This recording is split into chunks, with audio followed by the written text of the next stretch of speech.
இதுதான் ROG Ally, Asus ஓட புது கேமிங் ஹேண்ட்ஹெல்ட், Nintendo Switch ஓட கில்லர், Steam Deck ஓட கம்பெட்டிட்டர், மினி பிசி, போர்ட்டபிள் பிசின்னு இதுக்கு பல பேர் இருக்கு.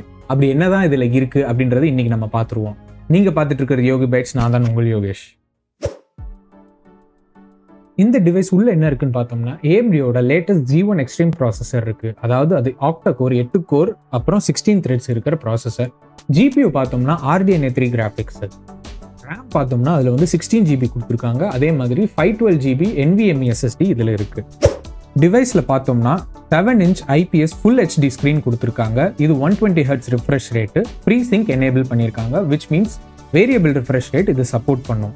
பட்டன்ஸ் பொறுத்த வரைக்கும் பார்த்தோம்னா கண்ட்ரோலர் லே அவுட்டு எக்ஸ்பாக்ஸோடது ஃபாலோ பண்ணியிருக்காங்க. ABXY இங்கே இருக்கு, ரைட் அனலாக் ஸ்டிக் இங்கே கொடுத்துருக்காங்க, மெனு பட்டன் இங்கே ஒன்று இருக்கு. அப்புறம் இது வந்து ஆர்மரி கிரேட்டோட பட்டன். இங்கே இருக்கிறது வந்து லெஃப்ட் அனலாக் ஸ்டிக்கு, இது 8-way டைரக்ஷனல் பேடு. இங்கே வந்து பார்த்தீங்கன்னா வியூ பட்டன் இருக்கு, அப்புறம் கண்ட்ரோல் சென்டரோட பட்டன் இங்கே ஒன்று கொடுத்துருக்காங்க. மற்றபடி இங்கே இன்னும் பார்த்தீங்கன்னா 2 ஃப்ரண்ட் ஃபேசிங் ஸ்பீக்கர்ஸ் இருக்கு. அதே மாதிரி இங்கே 2 மைக்ரோஃபோன் இன்புட்டுக்கான ஹோல்ஸ் இங்கே இருக்கு. 2 அனலாக் ஸ்டிக்ஸுக்கும் RGB லைட்டிங் கொடுத்துருக்காங்க. அப்படியே மேலே திருப்பி பார்த்தோம்னா இங்கே பம்பர் பட்டன்ஸ் 2 கொடுத்துருக்காங்க, ட்ரிகர்ஸ் 2 கொடுத்துருக்காங்க, ரெண்டுமே அனலாக் தான். அதே மாதிரி இங்கே பார்த்தீங்கன்னா பவர் பட்டன் இருக்கு. இந்த பவர் பட்டன் ஃபிங்கர் பிரிண்ட்டும் ரீட் பண்ணும். அப்புறம் 2 ஸ்டேட்டஸ் LED கொடுத்துருக்காங்க. ஒன்று வந்து ஆக்டிவாக ஆனில் இருக்குன்றதுக்கு, இன்னொன்று பேட்டரி சார்ஜிங் ஸ்டேட்டஸ்க்கு கொடுத்துருக்காங்க. அப்புறம் இந்த வால்யூம் பட்டன்ஸ் இங்கே கொடுத்துருக்காங்க, வால்யூம் அப் வால்யூம் டவுன் அப்படின்றதுக்கு. அப்புறம் ஒரு USB-C போர்ட் கொடுத்துருக்காங்க. அதே பக்கத்தில் பார்த்தீங்கன்னா அது வந்து proprietary port for connecting external GPU. இது வந்து இவங்களோட GPU மட்டும் தான் நம்ம போட முடியும், வேற எக்ஸ்டர்னல் போட முடியாது. அப்புறம் பக்கத்தில் பார்த்தோம்னா மைக்ரோ SD கார்டு ஒன்று இருக்கு. அப்புறம் 3.5mm ஜாக் ஒன்று கொடுத்துருக்காங்க. அப்புறம் இங்கே பார்த்தீங்கன்னா 2 ஏர் வெண்ட் கொடுத்துருக்காங்க. அப்படியே டிவைஸ் முன்னாடி பார்த்தோம்னா 2 மேக்ரோ பட்டன்ஸ், 2 காற்று உள்வாங்கிற செக்ஷன்ஸ் கொடுத்துருக்காங்க. அதில் டஸ்ட் ஃபில்டர்ஸும் அப்ளை பண்ணியிருக்காங்க. ஒன்று ROG லோகோ பேஸ் பண்ணி இருக்கு, இன்னொன்று நார்மலாக தான் இருக்கு. பின்னாடி இது பார்த்தீங்கன்னா ரிஃப்ளெக்டிவ் ஸ்ட்ரிப் ஒன்று கொடுத்துருக்காங்க. அது LED கிடையாது, ஆனால் அதை வச்சு நல்ல ஒரு கூல் எஃபெக்ட் கொடுக்குது பின்னாடி வந்து பார்க்குறவங்களுக்கு. டிவைஸ் வெயிட்டை பார்த்தோம்னா கிட்டத்தட்ட 610 கிராம்ஸ்க்கு வருது. ஸோ ஒரு வாரமாக நான் இதை யூஸ் பண்ணிட்டு இருக்கேன். என்னோட ஃபர்ஸ்ட் இனிஷியல் இம்ப்ரெஷன்ஸ் இதுதான். ஸ்க்ரீன் ரொம்பவே அழகாக இருக்கு, பார்த்துக்கிட்டே இருக்கணும் போல இருக்கு. Windows 11 இருக்கிறதுனால உங்கள் இஷ்டத்துக்கு நீங்கள் எதுனாலும் இன்ஸ்டால் பண்ணிக்கலாம், உங்கள் விருப்பம் தான். நீங்கள் நினைக்கிற கேம் இதில் ஆடிக்கலாம். அதே மாதிரி கண்ட்ரோலர், இந்த பட்டன் லே அவுட் எல்லாமே ரொம்பவே கம்ஃபர்டபுளாக இருக்கு. பட்டன் ரெஸ்பான்ஸ் நல்லா இருக்கு, அனலாக் ஸ்டிக்கோட ரெஸ்பான்ஸ் நல்லா இருக்கு. ஃபேன்ஸ் 2 டிவைஸை நல்லாவே கூலாக வச்சுக்குது. கேமிங் பர்ஃபார்மன்ஸ் ரொம்பவே நல்லா இருக்கு. ப்ளஸ் இதோட வெர்சட்டாலிட்டி தான் அதோட மிகப்பெரிய அட்வான்டேஜ் இந்த டிவைஸுக்கு. இதோட இன்னொரு பெரிய அட்வான்டேஜ் என்னன்னு பார்த்தோம்னா PC கேம்ஸ் நினைச்ச இடத்துல ஆடலாம், உட்காந்துட்டோ இல்லை படுத்துட்டோ ஆடலாம், எப்போ வேணாலும் எங்கேனாலும். சரி, அப்போ இதோட டிஸ்அட்வான்டேஜஸ் என்னன்றதை பார்ப்போம். ஃபேன் பொசிஷன் இருக்குல்ல, அதுக்கு பக்கத்தில் தான் மைக்ரோ SD கார்டு கொடுத்துருக்காங்க. அந்த மைக்ரோ SD கார்டு இந்த இடத்துல இருக்கிறதுனால டுமில் ஆகிறதுக்கு பெரிய வாய்ப்புகள் இருக்கு. ஏன்னா இங்கே தான் ஹீட் ரொம்ப ஜாஸ்தியாக இருக்கும். இந்த இடம் மைக்ரோ SD கார்டு இருக்கிறதுனால மைக்ரோ SD கார்டு ஃபெயில் ஆகிறதுக்கே வாய்ப்பு இருக்கு. இது ஒரு பெரிய டிஸ்அட்வான்டேஜ். அடுத்த டிஸ்அட்வான்டேஜ் என்னன்னு பார்த்தோம்னா பேட்டரி லைஃப் வந்து ரொம்பவே கம்மி தான். இதில் 1 hour தான் மேக்ஸிமம் வரும். வர்ஸ்ட் கேஸ் சினாரியோ 40 minutes அதான். அதுக்கு மேலே எக்ஸ்பெக்ட் பண்ணுறது கொஞ்சம் டவுட்ஃபுல் தான். நீங்கள் பவர் பேங்க் வச்சோ இல்லை சார்ஜர் போர்ட் பக்கத்தில் வச்சுக்கிட்டு தான் நீங்கள் வந்து ப்ரொசீட் பண்ணுற மாதிரி இருக்கும். மற்றபடி விண்டோஸில் டச் இன்டர்ஃபேஸ் வந்து சில நேரம் வாங்கியாக இருக்கும். அனலாக் ஸ்டிக்ஸ் வந்து ஹால் எஃபெக்ட் சென்சிங் கிடையாது. ஸோ ட்ரிஃப்ட் ஆகிறதுக்கு வாய்ப்புகள் இருக்குது. டிவைஸ் வாங்கின வேலையாக நீங்கள் வந்து என்ன பண்ணுறீங்கன்னா அப்டேட்ஸ் அப்ளை பண்ணிடுங்க. எந்த அப்டேட்ஸ் இருக்கோ எல்லா அப்டேட்ஸும் நீங்கள் வந்து அப்ளை பண்ணிட்டீங்கன்னா உங்களுக்கு லேட்டஸ்ட் சாஃப்ட்வேர் இருக்கும், பேச்சஸ் ஏதாவது இருந்துச்சுன்னா அது எல்லாமே அப்ளை ஆகிடும். பெஸ்ட் அதுதான். ஃபர்ஸ்ட் எடுத்த உடனே ஆர்மரி கிரேட்ல என்ன அப்டேட் இருக்குன்றதை நம்ம பார்ப்போம். அதுக்கு நீங்கள் இந்த ஆர்மரி கிரேட் பட்டன் இங்கே ஒன்று இருக்கும், மெனு பட்டனுக்கு கீழே ரைட் அனலாக் ஸ்டிக்கு கொஞ்சம் மேலே இருக்கும். அது நீங்கள் அமுக்குனீங்கன்னா உங்களுக்கு இந்த ஸ்க்ரீன் வரும். அதில் கண்டென்ட்டுக்குள்ளே போங்க, கண்டென்ட்குள்ளே போய் அப்டேட் சென்டர், இங்கே செக் ஃபார் அப்டேட்ஸ் கொடுத்துட்டு அது அப்டேட் எல்லாத்தையும் செக் பண்ணதுக்கப்புறம் எல்லா அப்டேட்ஸும் நீங்கள் அப்ளை பண்ணிடுங்க. பண்ணிவிட்டு ரீஸ்டார்ட் பண்ணிடணும். எனக்கு எந்த அப்டேட்டும் இது காட்டலை, ஸோ அதனால் இது நான் அடுத்து ஸ்கிப் பண்ணிடுறேன். உங்களுக்கு இது காட்டுச்சுன்னா இங்கே அப்டேட் ஆல்னு இருக்கும், அதை மட்டும் கிளிக் பண்ணிவிட்டு ப்ரொசீட் பண்ணுங்கள். இப்போதைக்கு ஆர்மரி கிரேட்டை க்ளோஸ் பண்ணிடுறேன். ஆர்மரி கிரேட் க்ளோஸ் பண்ணுறதுக்கு இதே பட்டன் திருப்பி ப்ரெஸ் பண்ணிட வேண்டியது தான். அடுத்த அப்டேட் என்ன அப்ளை பண்ணுன்றது மை Asus ஆப்லேருந்து போய் அப்டேட் பண்ணணும். அந்த மை Asus ஆப் வந்து கீழே ஆர்மரி கிரேட் பக்கத்துலேயே ப்ளூ கலர் ஐக்கான் இருக்கும். இல்லைன்னா ஸ்டார்ட் மெனுவில் நீங்கள் சர்ச் பண்ணி ஓப்பன் பண்ணிக்கலாம். ஓப்பன் பண்ணதுக்கப்புறம் இங்கே கஸ்டமர் சப்போர்ட்னு ஒன்று இருக்கும். அங்கேயே கீழே பார்த்தீங்கன்னா அப்டேட்ஸ் இருக்கும். அப்படி இல்லையா இங்கே லெஃப்ட் சைடில் கஸ்டமர் சப்போர்ட் இருக்கும். அதில் லைவ் அப்டேட் அப்படின்றத கொடுங்க. இங்கே செக் அப்படின்றது ஒரு ஆப்ஷன் இருக்கும். செக் பண்ணுங்கள். லேட்டஸ்ட் எனக்கு வந்து லேட்டஸ்ட்டாக இருக்குது. அதனால் நான் எதுவும் அப்ளை பண்ண போகிறதில்ல. ஏதாவது அப்டேட் வந்துச்சுன்னா அதுவும் அப்டேட் பண்ணிவிட்டு ரீஸ்டார்ட் பண்ணிடணும். ஸோ இதுலேருந்து வெளியே வந்துடுறேன்.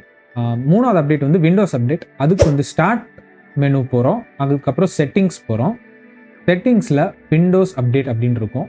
அது பார்த்தீங்கன்னா நான் ஆல்ரெடி அப் டு டேட்டாக தான் இருக்குது. இருந்தாலும் செக் கொடுக்குறேன்.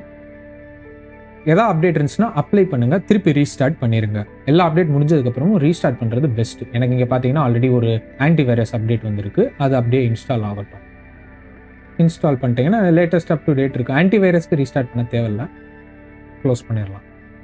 சில சாஃப்ட்வேர் பார்த்தீங்கன்னா விண்டோஸோட சேர்த்து அப்ளை பண்ணி வந்திருக்கும். அதை வந்து நம்ம அன்இன்ஸ்டால் பண்ணி வச்சுக்கிறது நமக்கு நல்லது. வேணும்னா வச்சுக்கோங்க, இல்லைனா அன்இன்ஸ்டால் பண்ணுறது பெஸ்ட்டு. ஃபர்ஸ்ட் வே ஆஃப் அன்இன்ஸ்டாலிங் வந்து ஸ்டார்ட் மெனுலேயே டேரெக்டாக அன்இன்ஸ்டால் பண்ண முடியும். இங்கே பார்த்தீங்கன்னா இன்ஸ்டாகிராம் ஆப் இருக்குது. எனக்கு அது தேவையில்லை. அதனால் நான் வந்து அதை லாங் ப்ரெஸ் பண்ணுறேன். இங்கே அன்இன்ஸ்டால்னு ஆப்ஷன் வருது. அதை அப்படியே கிளிக் பண்ணுறேன். அன்இன்ஸ்டால் ப்ரோக்ராம்னு கேட்கும். அன்இன்ஸ்டால் அப்படின்னு சொல்லி கொடுத்துட்டிங்கன்னா போயிடும். நெட்ஃப்ளிக்ஸ் வேணுன்னா வச்சுக்கோங்க. வாட்ஸ்அப் அதெல்லாம் வேணுன்னா வச்சுக்கோங்க. இப்போதைக்கு எனக்கு அது இன்ஸ்டாகிராம் தேவையில்லை. அதனால் அதை எடுத்துக்கேன். அடுத்த ஆப்ஷன் என்னன்றதுன்னா செட்டிங்ஸ்குள்ளே போங்க. செட்டிங்ஸ்குள்ளே ஆப்ஸ் அப்படின்றது ஒன்று இருக்கும்.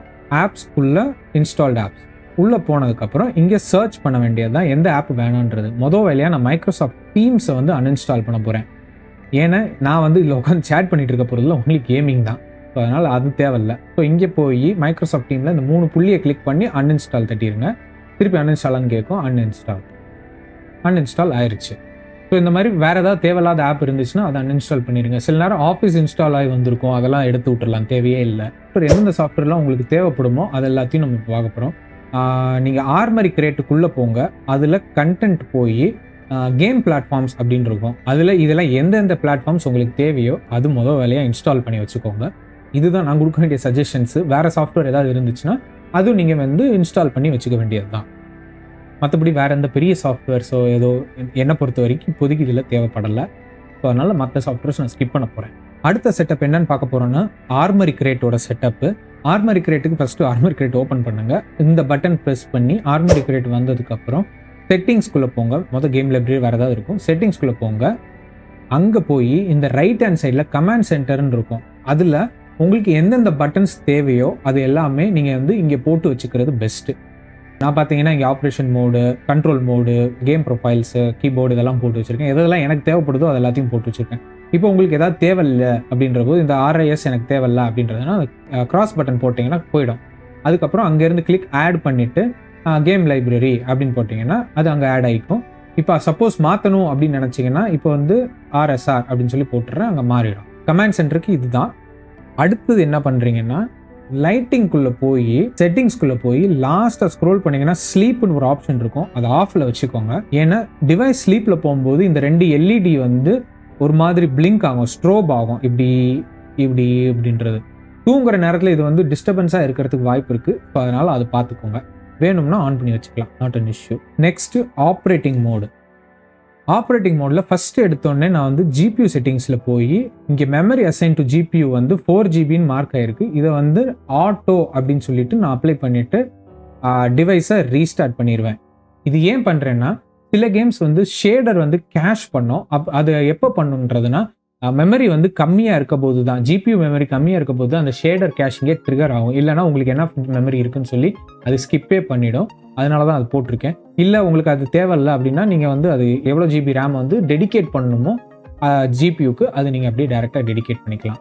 நான் இங்கே அது அப்ளை பண்ணிவிட்டு ரீஸ்டார்ட் பண்ணிட்டேன். இதுக்கு ரீஸ்டார்ட் கண்டிப்பாக தேவைப்படும். ஓகே, அந்த செட்டிங் அப்ளை பண்ணதுக்கப்புறம் ரீஸ்டார்ட் பண்ணதுக்கப்புறம் இதே ஸ்க்ரீனுக்கு திருப்பி வாங்க. அடுத்து என்ன பண்ண போகிறோம்னா ஆப்ரேட்டிங் மோட் அதுக்குள்ளே போய் மேனுவல்குள்ளே போகிறோம்.